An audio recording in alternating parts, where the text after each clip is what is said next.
Assalamu alaikum. Today is our second class, and the topic of our this chapter is law of conservation of momentum. इसको आपने अपनी copies में किस तरह से करना है या पेपर में कैसे करना है वो मैं आपको बाद में बताऊंगी. पहले हम इसको समझने की कोशिश करते हैं. इस वक्त आपने सिर्फ इसको पहले समझना है. Momentum of a system depends on its mass and velocity. आप लोगों ने पढ़ा हुआ है मोमेंटम की डेफिनेशन है P is equals to mv. इसका मतलब है मोमेंटम दो चीजों पर डिपेंड करता है, या तो उसके मास पर किसी भी चीज के या उसकी वेलोसिटी पर. तो अगर आप मास चेंज करें या वेलोसिटी चेंज करें उससे मोमेंटम चेंज होगा. यही चीज उन्होंने इस पहली लाइन में बताई हुई है. Next is a system is a group of bodies with in certain boundaries. ये एक नेक्स्ट इसमें उन्होंने बताने की कोशिश की है कि सिस्टम क्या होता है.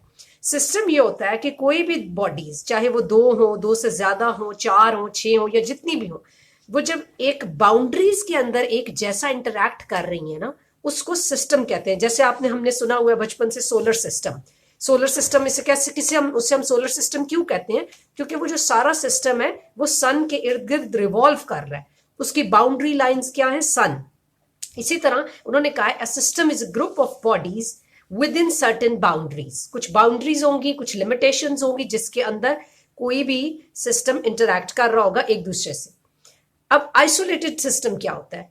आइसोलेशन का मतलब होता है, आजकल आपने सुना होगा ये लफ्ज आइसोलेशन का. तो आइसोलेशन का मतलब है कि अलग होना. कोई जो एक अलग सिस्टम है, कोई भी independent system. And isolated system is a group of interacting bodies on which no external force is acting. कोई एक्सटर्नल फोर्स एक्ट ना कर रही हो किसी सिस्टम पर.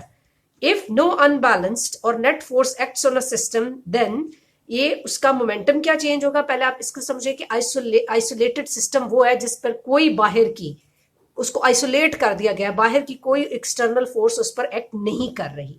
अच्छा, अब उसने कहा है कि अगर कोई अनबैलेंस क्रिएट किया जाए पूरी नेट फोर्स में, तो जो मोमेंटम होगा ना वो हमेशा कांस्टेंट रहेगा, यानी कि वो चेंज नहीं होगा.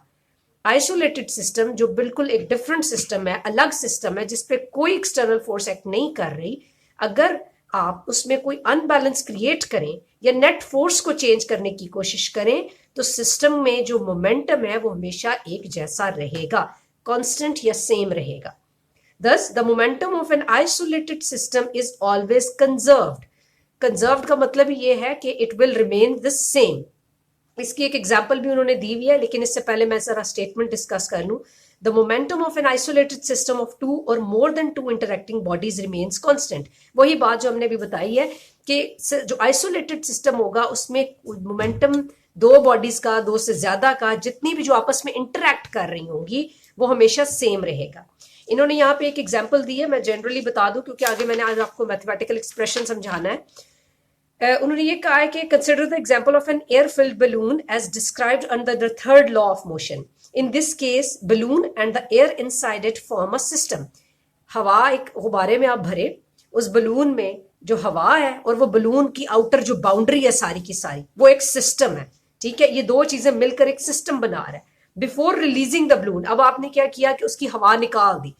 The system was at rest. जब तक आपने नहीं निकाली थी सिस्टम रेस्ट पे था, लेकिन जैसे ही आप उसकी, और उस वक्त जाहिर है अगर सिस्टम रेस्ट पे था यानी उसका कोई वेलोसिटी नहीं चेंज हो रही थी तो फिर मोमेंटम भी जीरो था. लेकिन जैसे ही as soon as the balloon is set free, जैसे ही आपने उसकी हवा निकाली, air escapes out of it with some velocity. Air आपको पता है एक तेजी से बलून में से निकलती है. The air coming out of it possesses momentum.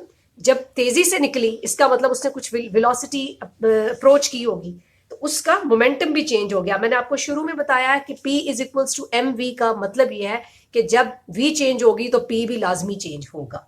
To conserve momentum the balloon moves in direction opposite to that of air rushing out of it. या एयर जब हवा निकलती है, आपने देखा है कि बच्चे जब बलून उसको ब्लो करते हैं और जब वो उसको एकदम छोड़ते हैं तो बलून अपने ऑपोजिट डायरेक्शन में जहां हवा डाल रहे होते हैं उसके ऑपोजिट डायरेक्शन में मूव करता है.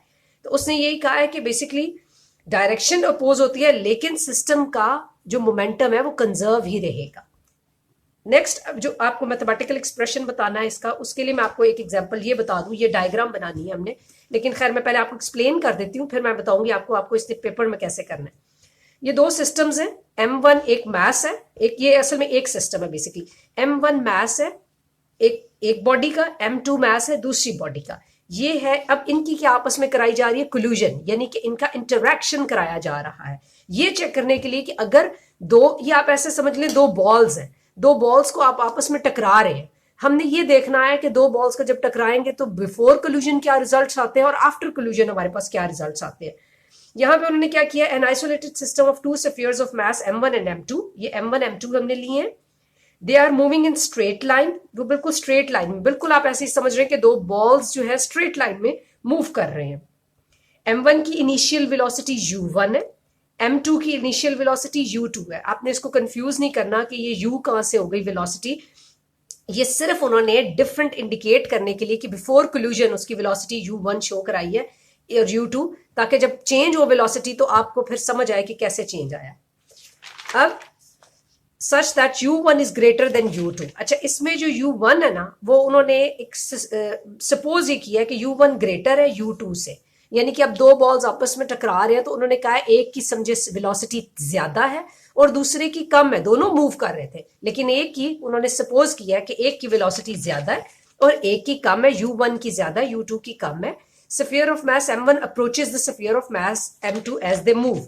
अब ये जो ही मूव किए हैं, अब आपस में क्या होगा, उनका कोल्यूजन होगा, यानी कि वो आपस में टकराएंगे। Initial momentum of mass m1 is m1 u1, initial momentum of mass m2 u2 is u2। अब उन्होंने क्या कहा है कि अब हमने टोटल फाइंड करना है। आपको पता है जैसे हमने कहा था कि चेंज फाइंड करना हो तो सब्ट्रैक्ट करते हैं दो क्वांटिटीज को, इसी तरह अगर आपने टोटल फाइंड करना हो तो आप उनको एड अप करते हैं।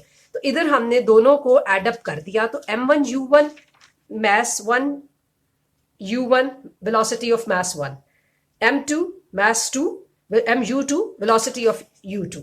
ये आपने देख लिया कि ये मोमेंटम का फॉर्मूला है, जैसे p is equals to mv था, यहां पे हमने v को इंडिकेट किया है u1 एंड u2 से। This is actually equation 3.15, which is momentum before collision. Next is what happens if they are colliding. After sometimes m1 hits m2, अब उनका collision हो गया है with some force, definitely कोई force लगी है तो आपस में collision हुआ है। According to Newton's third law of motion, m2 exerts an equal and opposite reaction force on m1. जिस force से m1 टकराएगी m2, हमने थर्ड लॉ ऑफ मोशन में पढ़ा कि रिएक्शन के तौर पे जो m2 मास है वो भी उससे टकराएगा लेकिन ऑपोजिट डायरेक्शन में।